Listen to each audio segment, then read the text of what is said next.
Olá, sou o Thiago Henrique do programa Estilo e estamos aqui no Motocross no quadro Tapete Vermelho. Vamos lá conhecer quem está aqui, vamos procurar as pessoas?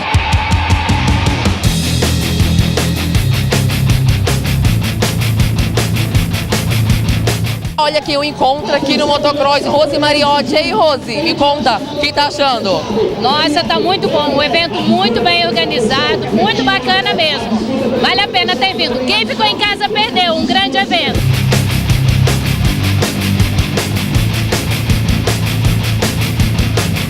Olha quem eu encontrei aqui, Carlinhos, um dos organizadores da etapa estadual de motocross. E aí, me conta sobre mais isso. Muito bom, boa tarde a todos que acompanham o programa. Realmente, a Alta Floresta foi agraciado, juntamente com o Pebinha, parceria com a PAI, toda a imprensa da Floresta, com a abertura do Campeonato Mato Grossense de Motocross. Para nós é importante ressaltar a cotia de pilotos do Mato Grosso aqui presente em Alta Floresta e de Alta Floresta também que representa a nossa cidade. São mais de 130 pilotos que veio para cá se divertir com toda a família e, é claro, ver também o show do Joaninha. É uma tarde diferente para Alta Floresta.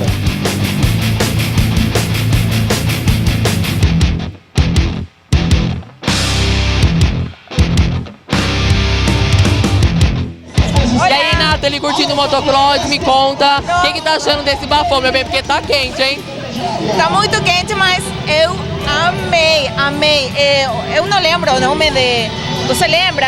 Não, o nome de o rapaz que estava fazendo acrobacia, nossa. O Joaninha. Eu achei que ele ia cair em cima meu. E a gente, toda com sorriso, né? Porque eu fiz...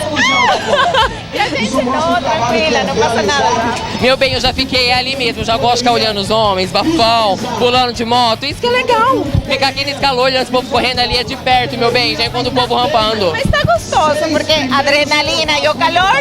É isso aí, gente, é a nossa repórter Nathalie, parceira de trabalho. É isso aí.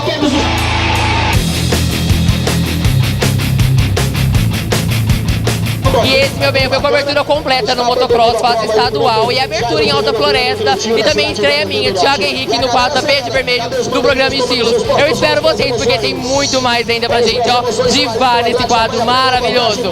Beijos!